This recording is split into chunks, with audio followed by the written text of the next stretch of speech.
They've also got their larger shed over here. Oh, just fell through the floor. You've got to be so careful when you're doing this, guys. What is going on, guys? So last night when I stayed here, it was a really cold night. I didn't really get much sleep. The van was reading -2 and I was itching to just get out when the sun came up so I could have a look around the sheds, because there's quite a few gone up recently that I haven't actually seen up close and I haven't shown you guys. So we need some inspiration for our own shed. That's what we're going to be doing today. It is important to let you guys know that I'm not going to be showing you the contents of the sheds for obvious reasons, and I won't be showing you what plots the sheds are on, just so that everyone's got some privacy that way, and no one knows what's inside each shed. This is just to get a look around on a private site, which I am part of, because I want to get some inspiration for my own shed build.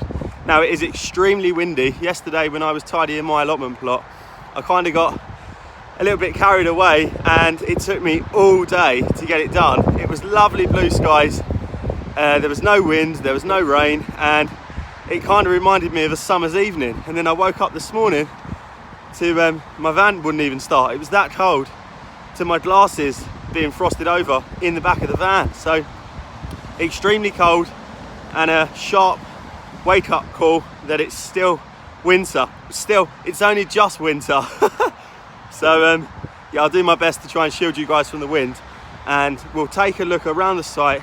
I'm itching to just have a look myself, because some of the sheds that have gone up recycled, and some of the sheds have gone up using brand new timber. So yeah, we'll have a look around and hopefully you guys can get some inspiration as well, because not every site has the leeway that this one does on sheds. The sites I've been on in the past have always stipulated that you can't have a shed bigger than 6 foot by 8 foot, whereas here there's absolutely no limits. You could probably build a 2-bedroom house on here and nobody would bat an eyelid. I'm pretty sure some of the sheds on here are actually bigger than livable bungalows. So it's quite nice, you know, to have a look around, and you know, if you haven't got limitations like I haven't here, then you can have a look to see how people do it here. So like I said, we've got recycled sheds and we got bolt sheds. There's one up this end that it costs £5,000 to be put up. Obviously that's way outside of my budget. I think that's outside a lot of people's budgets for an allotment. I mean, if you owned your house and you wanted to build something in the back garden, you know, that was going to stay there for 10-15 years, obviously you'd invest. On an allotment plot, I can't see a lot of people spending thousands of pounds on a shed, when, as I'll show you here, they're doing it pretty much for free on a lot of them. And anyway, let's get up close and personal with some sheds, and let's all get inspired, and let's just really dream. Really, let's just dream. Dream of owning a shed that's 20 foot by 15 foot. I've just found the perfect shed for the average person that likes to recycle on their allotment plot. Let me show you.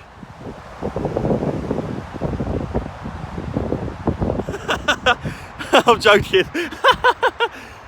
My God, I don't know why you'd need 6,000 tyres on an allotment plot. This has got to be the most typical shed you will find on an allotment plot.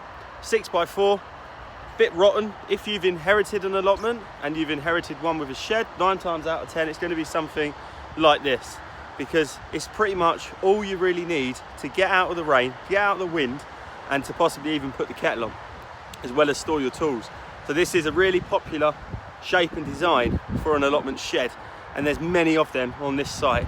If you want to go to the extreme end of it and you want to choose a shed for something a bit more than just somewhere to store your tools, maybe somewhere to sit down and have a read, maybe somewhere to even get your head down and have a sleep, somewhere that reminds you of home, essentially, I've got just the thing over here, and my God, is it impressive. I watched the guy build it, I met the guy, I spoke to him, really lovely guy, with mad carpentry skills. Oh, I'll show you. It is next level special, honestly. He built it with his own hands, It wasn't a flat pack, it wasn't a kit, and my God, impressive. Let's go and take a look. What he done with the roof was just so clever. It's basically got 3 roofs on it, and he's made it so he's got, obviously try and keep it as private as possible. Lovely guy though. He's got 2 separate rooms within this. One is like a chill room with storage cupboards and things like that, and the other one is basically like a storage area. And what you see up the middle, the central door at the end of that, is a kitchenette. So it doesn't look as big as it is inside because it actually goes further back. If I can get around the other side, I will show you. But I love what he done with the wood. The wood actually came in lengths, and he's cut all of these little pieces that you see here for the front himself. Now this obviously cost an arm and a leg in materials, as well as, if you're not skilled and you have to hire someone to build you something like this, this is easily going to take you into the thousands of pounds. But what a shed, what a space for an allotment plot. Truly, inspirational, it really is. And he's matched these beds and things outside to sort of go with the colour scheme and the fence as well. So it's a tiny plot, it's literally just fruit trees, that's all it is on here. There's nothing else apart from those 2 raised beds. So yeah, it's somewhere for him to come down and basically just enjoy the garden without having to be overwhelmed by weeds, I guess. Now, each to their own. Some people wouldn't like this as an allotment plot. Some people might even say that that's not what an allotment plot is for. Here, you can pretty much get away with whatever you want. And if he wants to have it as a chill shed, somewhere to come and somewhere to just relax, to get outside the house and to have a little potter around these 2 raised beds, credit to this guy, honestly. It just goes to show you that not all allotment plots have to be bare earth and weeds. See if I can show you the actual size of the shed. As you can see, it goes quite a way back. It's a fair size. I love what he's done with the roof. It's really clever. And obviously he's got his guttering on there for his rain catching methods of filling up the water butts. It's so cold. Freezing. My hands are so cold. Another shed that went up, or what I thought was going to be a shed that isn't, is basically a chill area with chairs, just so that they can have, family gatherings or friends round to their allotment plot and to get out of the bad weather if it was raining, or even if it was sunny and you wanted some shade. Now this guy hand built this all himself as well. Again, not cheap, all bought materials, but for a chill area, it is impressive. Check out the size of this.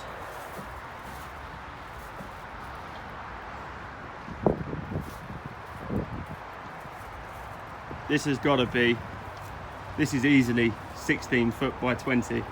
It is massive. A lot of material on, wooden roofing, a lot of money spent. He's actually done the supports the proper way, and he's actually put them inside metal stakes rather than putting the wood straight in, because obviously that way it would rot. But my God, what a room.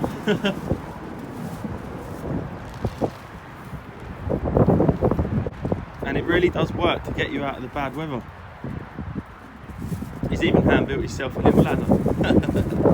So again, I won't be specific as to where I am on the allotment plot, because obviously we don't want everything on show.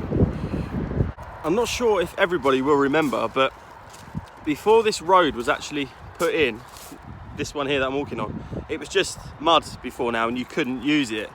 And when I was walking around, I was offered a corner plot, which was this one right behind me. And because this was all mud, it kind of merged into the plot. So you had no definitive line essentially from your plot and the road. Plus it was only 5 pole, so I turned it down and I went for the one that was down there with the potential possibility of taking the one on next door, which we've done, and we now have almost 10 pole. But the guy that took this on worked his magic immediately. So the first thing he'd done was he put up a pallet fence going the entire way round to section off his plot from the road. Now this dividing line of concrete here was never there. They put that in when they built the road, and yeah, he has worked really well. So the main shed, the big shed, he done from what looked like the same wood that I got, which was from B&Q, which was, I think it was 4x2, and he basically built the main frame from that and then cladded it with, I'm not even sure what that is. Is it MDF painted in some kind of masonry paint? I'm not sure, but the size of it is really impressive. It's a huge shed. Now this is obviously what you can achieve on the lower end of the budget. Now obviously a lot of money has still gone into this, don't get me wrong, you know, wood, timber is really expensive stuff, but the foundation and the body, I wish I could have shown you, but the body of the actual shed was made out of pallets. So can you see this shape here of the 2x4? Well, that was what he built the main frame of, and then in between each pocket within here, he then screwed in a pallet to give it strength, to give it more structure, more durability in the wind, and then he cladded it. So you could say that there's 50% pallets in here, because the actual floor that he sat this shed on top is exactly the same as these pallets here, which is a fantastic way of doing it. Not to everybody's taste, you know, granted, you know, each to their own. And he's also made a mini shed, which is just here, a bit of a storage shed, I'd imagine, and that it was made out of all the slats of the pallets. So it's obviously not going to be as rigid as the main shed, for being made out of pallet slats essentially, but round the base again he did use 4 pallets around the edge just to give it more strength. I think you can kind of just see at the back of the shed. I'm trying not to show too much, give too much away as to obviously where I am, but yeah. So 50% recycled, 100% purchased materials. So now we're going to compare that to something that is 100% recycled. I know we did look round the gentleman's allotment plot when I showed you around to show you how he done it, and his shed was 100% recycled. Now from the outside it literally just looks like pallets, and on the inside he's tarted it up, and that's probably not a bad way to do it, because you don't necessarily always want to build a shed really fancy and make it look like something that's possibly containing expensive items. Now the reason I say that is on my last allotment plot there was a guy there who was a really good friend of mine at the time, and he weren't short of a few quid, let's say that. So he bought the most expensive shed he could get within the guideline of 6x8, and it had security hinges, security windows, i.e. little windows at the top that he could see out of but people couldn't see in. The hinges were all located on the inside of the shed, nothing that could be unscrewed. It had a security lock. It was all singing, all dancing. It was also the first shed to get broken into on that allotment site when we had our first attack of break-ins, and he lost everything, and he did indeed store a lot of expensive stuff in there. He had a brand new petrol lawnmower, a Dyson cordless hoover so he could hoover his shed out, he had a workbench, he had his saws. I guess nothing's safe anywhere nowadays, to be honest. Whether you build a shed that looks really nice and expensive, it may hold nothing, versus one that looks really tatty that's got, you know, all your worldly allotment possessions. So I don't really think it matters. I just think, you know, go for what you can afford. Anyway, I'm rambling on now and the planes are coming over, so let's find another shed. So over here we've got another bog standard 6x4 allotment shed, and next to that is we've got what appears to be majority recycled. It is huge. And I say majority recycled because I can actually see in at the floor, and it is pallets that have been cladded with chipboard. Now chipboard you can get from a lot of skips and things. You can obviously see pallets here. A lot of builders in fact use sheets of wood like that to put down on soft ground to go over with a wheelbarrow, especially in these winter months. And I've seen many skips, you know, filled with sheets of chipboard, obviously that you can just ask and then take, providing it hasn't been down on the ground for too long. In my experience, and the ones that I've always managed to get have always been reusable. So I'm not sure how much went into this, but as for the overall design, I quite like it. I like the fact that it's boxy. I also like the fact that you've got this outside bit here that you could potentially put a roof on as well. Maybe, you know, bring it out a few more feet and put a slight angle on it, and then you'll have some outside space for weather like today, really, you know, maybe not in winter, but on a drizzly day, if you wanted to get outside the shed, you know, maybe do some potting up or put some seeds in or something, and you've got your little radio on in the shed. This is just how my mind thinks. It would be really nice to have that outside. So yeah, I think that's a really nice touch. Maybe this is being worked, maybe it's an unfinished project, I'm not 100% sure, but it looks like there's potential, you know, on a dry day to maybe really clean this up and potentially put a second roof on the extension. So I really like this design. I like its simplicity, I like its size, I like the fact that it's got 3 windows, and it kind of looks homemade, which I like. I really do appreciate, you know, things that are homemade, that look homemade, but they look homemade in a good way, if that makes sense, like this.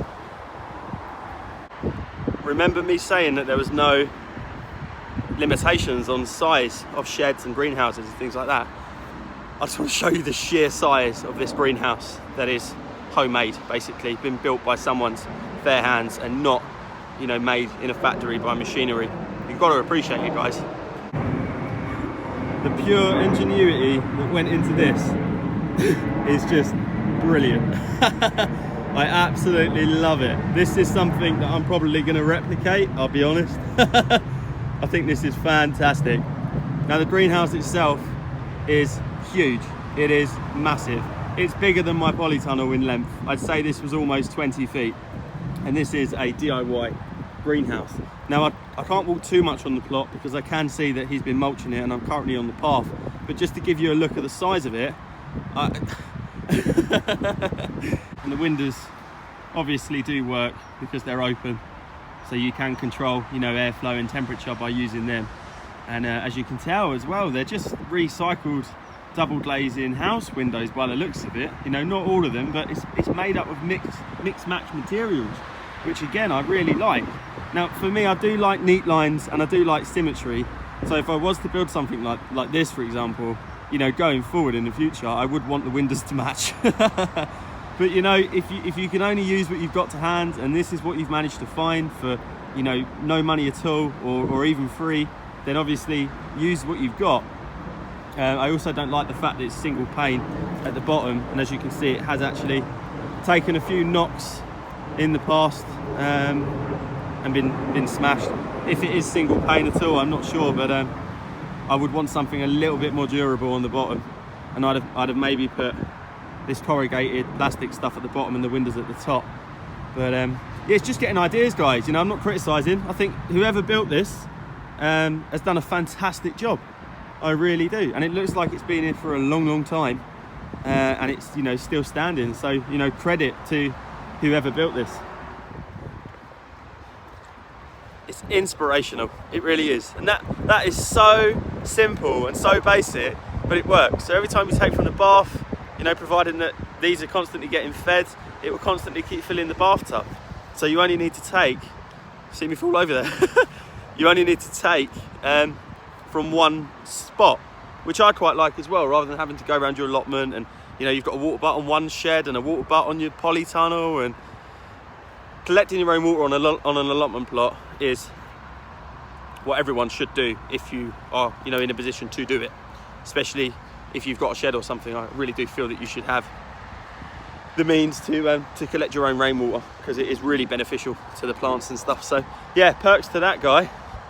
The allotment plot I'm going to show you guys now, which is the one behind me, is actually abandoned. It's not let at all. Ooh. And the reason I want to show you is because what they've done with their design, I'm really sorry about the planes, the wind, the motorway. It's just how it is. I'm really sorry. It drives me crazy too.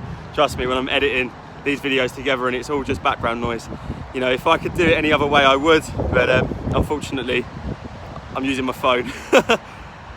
The reason this is relevant is because Kelly had a similar idea for us to do, and walking around the allotment plot, I've just seen that they, obviously when this was in its day, this probably, you know, looked really good and served some purposes. So let me just walk over and I'll show you. Again, this is an abandoned allotment plot, so we're gonna go and have an actual look around. I'm not seeing a path. I think it was somewhere here. I need a better way in than that, guys.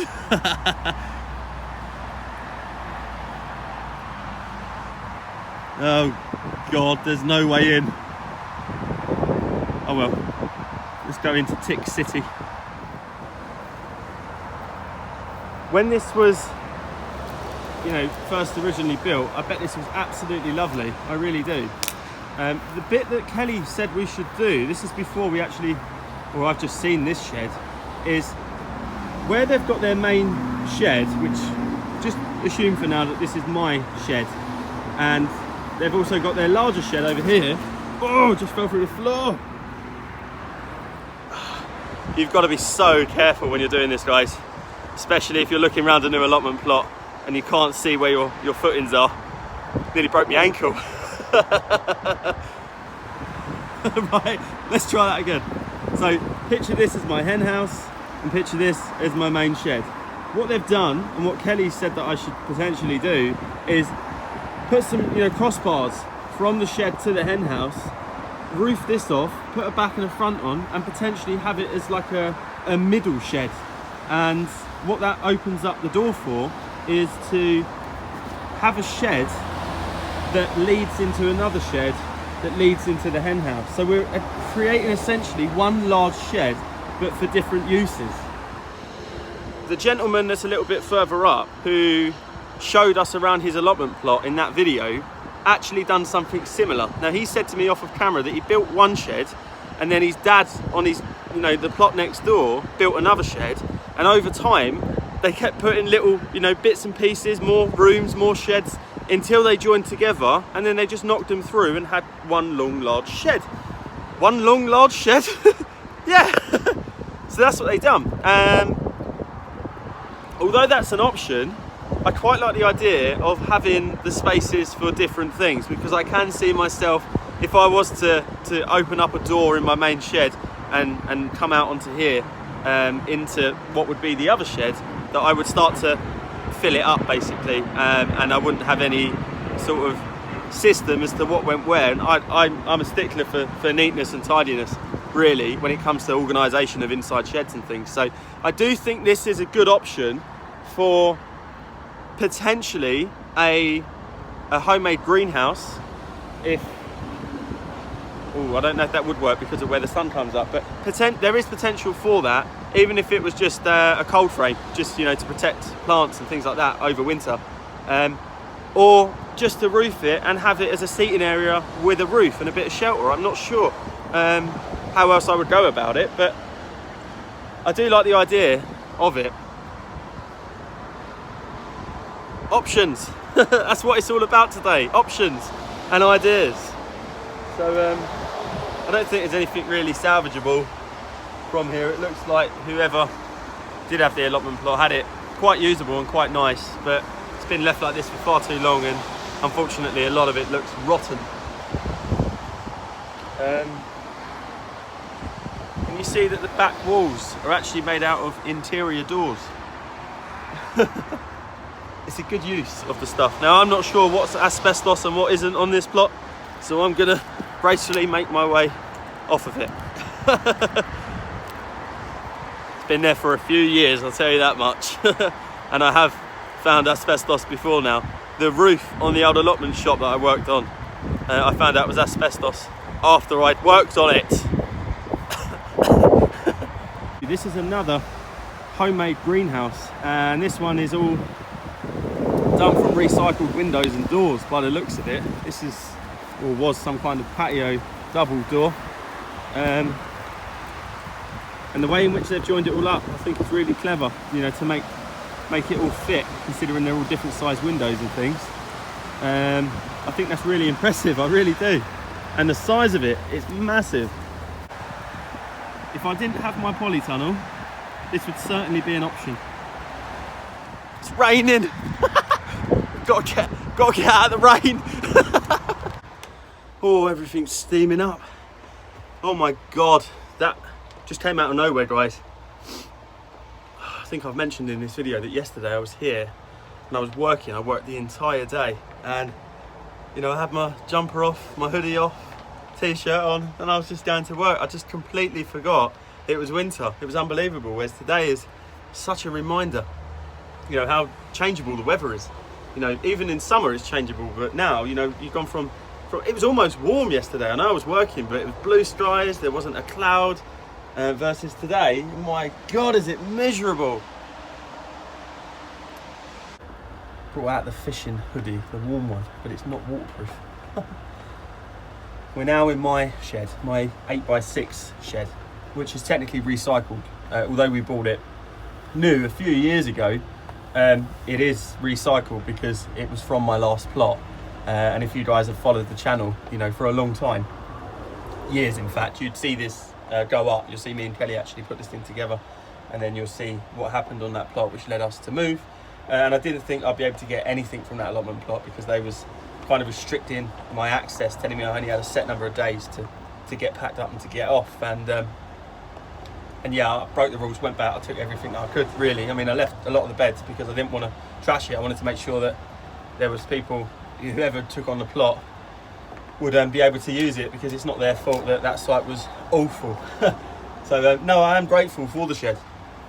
Kelly's dad actually bought us this shed as a welcome to your new allotment plot, and at the time I took on that allotment, it was at a really bad time in my life, mental health wise, and I think Kelly's family knew that it was going to be beneficial for not just me but for Kelly as well, to go down to the allotment plot. So they actually helped fund a few things. Kelly's mum helped fund some of the compost that goes into the raised beds, because although you can build the beds for free, it does take time to make your own compost. So no, they really did help us out in the beginning, and it would have really upset me and annoyed me if I'd have had to have left this shed just for the arseholes on that allotment plot to storm in and to take it, which I later found out they'd done with the beds that I left. I left the beds on that plot for the next person, but unfortunately other people went and stole it all. So it is what it is. I just wanted to make sure that I got at least my shed, because yeah, it might just be a shed, but it means a lot. Do you know what I mean? So I love this little shed. And the roof has lasted as well. So the plan is to, in the future, I don't want to say the distant future, maybe over the next year, is to aim to turn this into a really nice shed to come and to put the kettle on, to have a few tools up on the wall, nothing too much obviously because sheds do get broken into, but just make it even nicer than it is now. And I really do enjoy sitting here. I love where the windows are, and on days like this, just coming in here with a cup of coffee or a cup of tea and just watching the wildlife and taking a look around and making notes, you know, as to what you want to do when it stops raining. I love that. And for me, a shed isn't just somewhere to put tools, it's somewhere to put yourself, it's somewhere to go, it's somewhere to get out of the house, and it's somewhere to be creative. Not everybody would feel that they could build their own shed, especially in their own back garden or something, you know, from pallets, and obviously it's not really the done thing. Whereas on an allotment plot, you can just go for it, you can be creative, and I really do like the idea of building quite a large shed, having this one, like I say, as a potting shed, I think, really, you know, somewhere to come and pot up and make a cup of tea.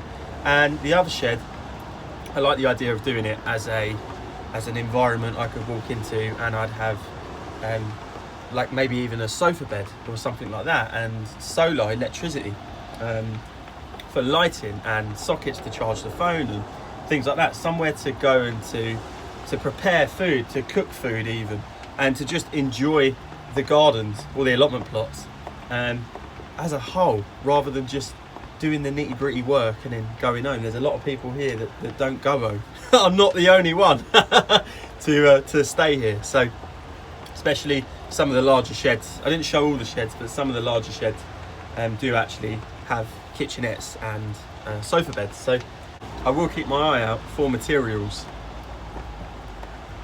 It's not something I can do soon, and because it's a fair distance, if I find anything here, I'll have to come and get it, and it will be a gradual thing of building up materials like pallets or free wood and things like that. But to build a shed the size of the shed that I'm thinking, which would probably be maybe 10 by 10, 12 by 10, something of that size. It's going to take a lot of material. Obviously I can do the work, so it's getting all those materials together, and then we'll be able to do it. But it's been really nice looking around today and bringing you guys along. Again, I'm sorry for the weather and the microphone and that, it is awful. I do my best on the phone. I've always used the phone. It's got its pros, it's got its cons, and weather like this, unfortunately, isn't ideal, but got some inspiration. I hope you guys did too, genuinely. If you've built your own shed, put a photo on Digging for Dinner on Facebook and share it, so we can all be inspired, really. And yeah, for anyone who have built their own shed, who doesn't mind sharing how much you spent on it, just put it in, and yeah, just share it with everybody, so that people can have a bit of a better understanding as to what it really will cost to build your own shed. Obviously there's the higher end of the budget, there's the lower end, and there's the completely free, like the greenhouses. So yeah, I feel motivated without the materials. Is that a thing? I think it is. I'm itching to get building, but I've got no materials. Anyway, it will come in the future. It will come. I think it would be really nice. Thank you very much for watching. I do hope you've enjoyed the little look around the allotment plots. If you're not subscribed to my channel, please subscribe and give this video a like. So yeah, thank you very much for watching. I've got some more jobs to do out there in the rain, so I'm going to go get my raincoat, put that on, and carry on. So I will see you in the next video. Thank you very much for watching, guys, and yeah, stay warm, stay dry, and stay motivated. It won't be long until spring.